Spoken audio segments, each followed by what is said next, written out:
Roadkill.us.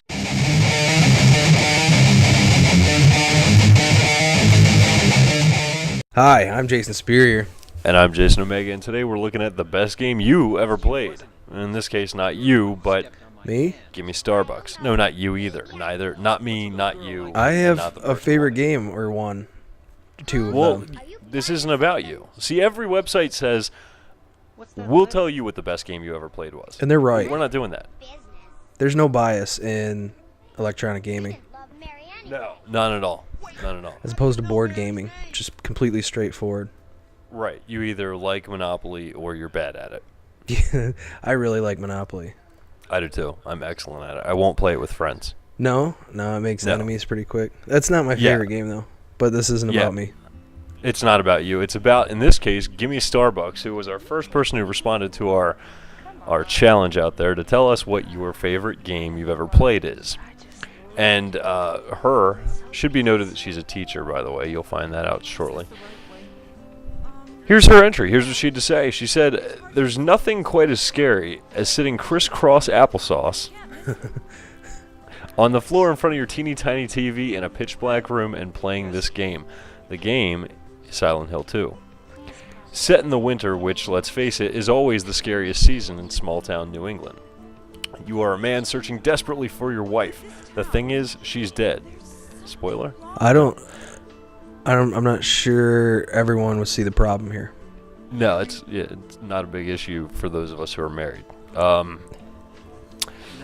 For whatever reason, this guy wants to find his wife. Anyway, back to the email. She goes on to say, "So you're wandering this town battling mannequins, or at least creatures that resemble humans minus a few extremities. However, the thing that stays in my mind, even now over a decade later, is Pyramid Head, the antagonist of the story who you meet a few times over the course of the game. In a cutscene toward the beginning of the game, you actually walk into an empty apartment where he is raping two headless women." Again, I'm not sure I see the issue here. What could be better? Preceding any big boss battle, or any encounter really, is radio static. And I'm not joking when I say that even to this day, radio static quickens my heart rate. When you're not straining to hear this radio static, there is a very sad melody with a heavy beat that resembles a heartbeat. The artwork of the game is very reminiscent of David Lynch and Alfred Hitchcock, who are arguably the best when it comes to horror movies. Very dark and gloomy with little viability throughout. Visibility, I think, is the word she was looking for there. Some fucking teacher. The characters are realistic, and considering the twist at the end, I was literally clueless throughout the game. As far as replayability, I played through it twice just because there were rumored alternate endings, and it was fun enough that I still remain scared even the second time around.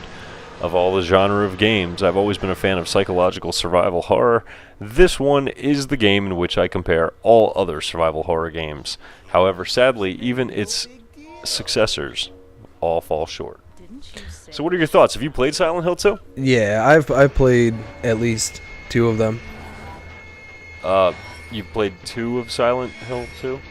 Yeah, I heard there were alternate endings, so Yeah. I played it again to get the same ending twice. You know, one of the alternate endings, actually, there's a dog operating a room. He essentially, the idea behind it is that this dog controlled your entire experience. Huh.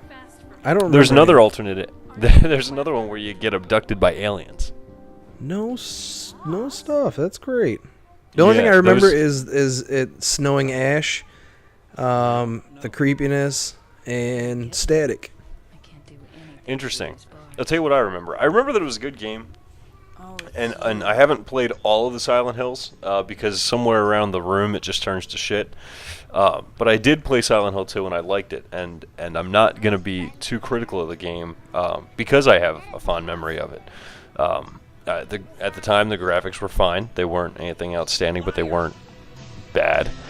The storyline was good. It was scary, which was what it was meant to be. But there is one glaring problem I have with that game. What's that?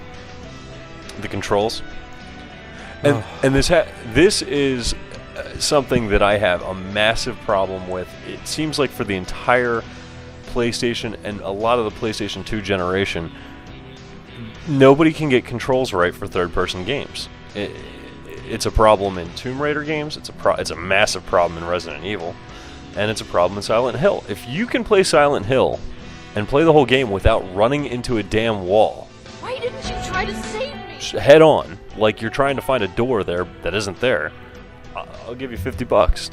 $50? No, I'm not. That's This is not oh. a bet. No, it's not. The thing is that the controls are a disaster. They either try to be too artsy with the camera angles, and the camera angles change too quickly, and then you end up running into a damn wall. And there's nothing more frustrating than like trying to turn around when you're stuck in a corner and there's a giant, say, pyramid head trying to rape you like a headless woman. Well, I think that with the controls being an inherent flaw in a lot of these games, I think that's overlooked because the game is so good.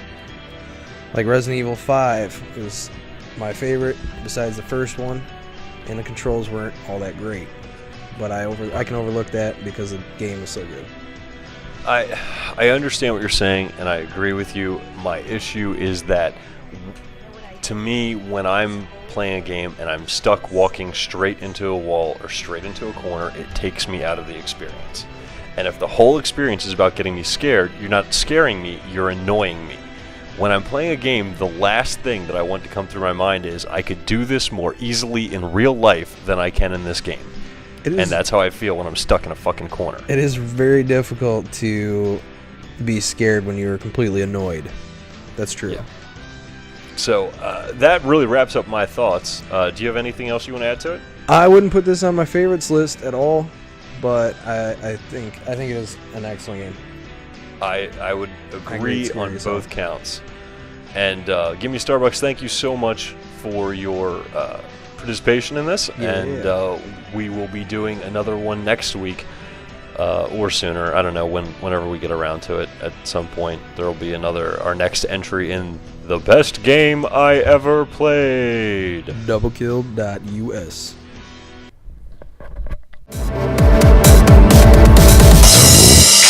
Kill.